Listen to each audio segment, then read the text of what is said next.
Hallo zusammen, schön, dass ihr wieder dabei seid. Ich bin Henry und heute möchte ich über etwas sprechen, das viele von euch wahrscheinlich sehr gut kennen. Ihr habt vielleicht schon einmal stundenlang deutsche Vokabeln gelernt. Ihr habt sie wiederholt, aufgeschrieben, laut gesagt. Und trotzdem, wenn ihr dann wirklich Deutsch sprechen wollt, sind die Wörter plötzlich einfach weg. Wie weggeblasen. Als hätte es sie nie gegeben. Kennt ihr dieses Gefühl? Dann ist diese Geschichte genau für euch. Ich erinnere mich noch genau an den Tag, als mir das zum ersten Mal wirklich aufgefallen ist. Ich war in einer kleinen Bäckerei in der Nähe meiner Wohnung. Die Frau hinter dem Tresen fragte mich freundlich, was darf es sein? Ein einfacher Satz, ein alltäglicher Satz. Ich hatte diese Situation 100-mal in meinem Kopf durchgespielt. Und trotzdem, in diesem Moment war mein Kopf leer. Absolut leer. Ich wollte sagen, dass ich ein Brötchen möchte, aber das Wort Brötchen war einfach nicht mehr da. Ich stand da, lächelte verlegen und murmelte irgendwas Unverständliches. Die Frau lachte freundlich. Ich wurde rot. Auf dem Weg nach Hause fragte ich mich, warum passiert das? Ich kannte das Wort doch. Ich hatte es gelernt. Ich hatte es geübt. Warum war es weg, als ich es am meisten brauchte? Und das ist etwas, das ich seitdem wirklich verstehen wollte. Warum vergessen wir Vokabeln genau dann, wenn ein echtes Gespräch beginnt? Die Antwort, die ich mit der Zeit herausgefunden habe, ist eigentlich ganz logisch, auch wenn sie sich am Anfang seltsam anfühlt. Wenn wir alleine lernen, ist unser Gehirn entspannt. Wir sitzen ruhig, keine Ablenkung, kein Stress. Das Wort Brötchen liegt bequem in einem Teil unseres Gedächtnisses und wartet darauf, abgerufen zu werden. Aber in einem echten Gespräch ist alles anders. Plötzlich müssen wir zuhören, verstehen, antworten, die richtige Grammatik wählen, den richtigen Ton treffen, alles gleichzeitig. Das Gehirn wird überlastet und unter Stress schaltet es auf einen einfacheren Modus um. Die Vokabeln, die wir noch nicht wirklich geübt haben, verschwinden zuerst. Ich nenne das manchmal den Blackout-Moment. Ihr kennt vielleicht das Gefühl, das Wort ist auf der Zunge, aber es kommt nicht raus. Es ist da, irgendwo, aber es ist wie hinter einer Glastür eingesperrt. Ihr seht es, aber ihr könnt es nicht greifen. Das Interessante ist, dass das kein Zeichen von Schwäche ist. Es ist ein Zeichen, dass das Wort noch nicht tief genug in eurem aktiven Gedächtnis verankert ist. Es gibt nämlich 2 Arten, wie wir Sprache im Gehirn speichern. Die erste Art nennt man passives Gedächtnis. Das ist das Wissen, das wir haben, wenn wir lesen oder zuhören. Die zweite Art ist das aktive Gedächtnis. Das ist das Wissen, das wir sofort abrufen können, wenn wir sprechen. Viele Lernende trainieren nur das passive Gedächtnis. Sie lesen Vokabellisten, sie hören Podcasts, das ist gut. Aber sie üben das aktive Abrufen viel zu selten. Stellt euch das so vor. Ihr habt einen Werkzeugkasten.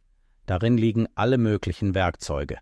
Aber wenn ihr schnell etwas reparieren müsst, greift ihr nur nach den Werkzeugen, die ihr am häufigsten benutzt. Die anderen liegen zwar noch drin, aber in einer stressigen Situation wisst ihr vielleicht nicht mehr genau wo. Das ist ähnlich wie beim Sprachlernen. Die Wörter, die ihr täglich aktiv benutzt, sind immer griffbereit. Die anderen brauchen etwas länger. Was ich nach meinem Erlebnis in der Bäckerei verändert habe, war ganz einfach. Ich habe angefangen, laut mit mir selbst zu sprechen. Auf Deutsch. Jeden Tag. Während ich frühstückte, während ich spazieren ging, während ich kochte. Ich schneide jetzt die Zwiebeln. Es riecht scharf. Ich mag keinen Zwiebeln. Nicht perfekt, aber laut und auf Deutsch. Das war der Schlüssel. Ein anderer Trick, den ich entdeckt habe. Statt Vokabeln als einzelne Wörter zu lernen, habe ich sie in Sätzen gelernt. Also nicht nur das Brötchen, sondern ich möchte bitte 2 Brötchen mit Butter. Das fühlt sich wie echte Sprache an. Und wenn ich dann in einer Situation bin, wo ich das sagen will, erinnere ich mich nicht nur an das Wort, sondern an den ganzen Kontext. Das Gehirn liebt Kontext. Es erinnert sich an Geschichten, an Situationen, an Bilder, viel besser als an isolierte Begriffe. Habt ihr schon einmal versucht, auf Deutsch zu träumen? Das klingt vielleicht komisch, aber viele Menschen berichten, dass sie irgendwann anfangen, auf der neuen Sprache zu denken und dass das ein Zeichen ist, dass die Sprache wirklich im Gehirn verankert wird. Ich erinnere mich an den ersten Morgen, wo ich aufwachte und mein erster Gedanke auf Deutsch war: Ich bin müde. Nur 3 Wörter, aber ich war unglaublich stolz. Jetzt möchte ich euch etwas fragen. Schreibt es gerne in die Kommentare. Welches deutsche Wort vergesst ihr immer wieder, obwohl ihr es schon oft gelernt habt? Teilt es mit uns. Ihr werdet sehen, dass ihr nicht alleine damit seid. Manchmal hilft es schon, ein Wort aufzuschreiben und anderen davon zu erzählen. Das ist auch eine Form des aktiven Gedächtnisses. Es gibt noch einen weiteren Grund, warum Vokabeln in Gesprächen verschwinden, und das ist Angst. Nicht Angst vor einer großen Gefahr, sondern die kleine, alltägliche Angst, einen Fehler zu machen, einen falschen Satz zu sagen. Komisch auszuklingen, ausgelacht zu werden, diese Angst ist menschlich, aber sie ist auch einer der größten Feinde des Sprachenlernens. Als ich noch ein echter Anfänger war, habe ich kaum gesprochen, weil ich Angst hatte, Fehler zu machen. Ich dachte, ich muss perfekt sein, bevor ich den Mund aufmache. Aber das ist ein Denkfehler. Kein Muttersprachler erwartet Perfektion von einem Lernenden. Die meisten freuen sich einfach, dass jemand versucht, ihre Sprache zu sprechen. Ich habe einmal in einem Zug einem älteren Mann gegenüber gesessen und ihm auf gebrochenem Deutsch erklärt, woher ich komme. Er hat gestrahlt. Er hat mir sogar geholfen, die richtigen Wörter zu finden. Das war ein schöner Moment. Wenn ihr also das nächste Mal merkt, dass ihr in einem Gespräch stockt, atmet kurz durch. Sagt einfach: Wie sagt man nochmal? Oder: Ich suche gerade das richtige Wort. Das ist kein Zeichen von Schwäche, das ist ehrliche, echte Kommunikation. Und meistens hilft euch die andere Person dann sofort. Noch etwas, das ich gelernt habe: Wiederholung allein reicht nicht. Es kommt auf die Art der Wiederholung an. Wenn ihr ein Wort 20 Mal auf einer Karteikarte lest, wird es im passiven Gedächtnis gespeichert. Wenn ihr es aber 20 Mal in verschiedenen Sätzen und Situationen verwendet, wird es aktiv.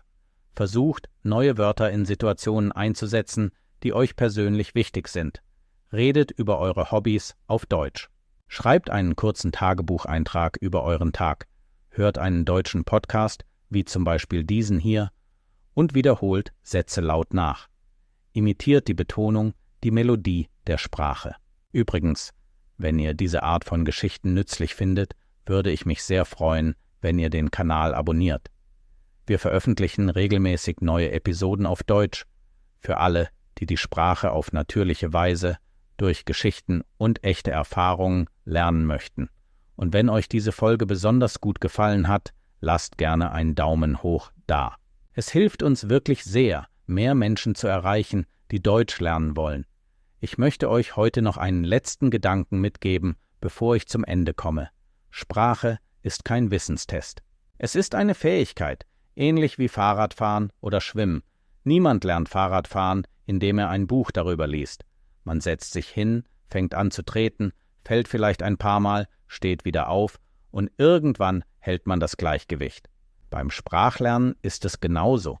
Die Vokabeln verschwinden nicht, weil ihr schlechte Lernende seid. Sie verschwinden, weil ihr sie noch nicht oft genug in echten Situationen benutzt habt. Das ist alles und das ist lösbar. Gebt euch selbst die Erlaubnis, Fehler zu machen. Sprecht, auch wenn es sich unsicher anfühlt, jeden Tag ein bisschen mehr. Euer Gehirn braucht Zeit, um eine neue Sprache wirklich zu integrieren, aber es schafft es. Immer.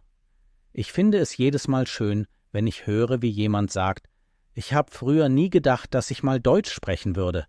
Und jetzt kann ich es. Das ist möglich. Das ist real. Das passiert jeden Tag bei Menschen wie euch.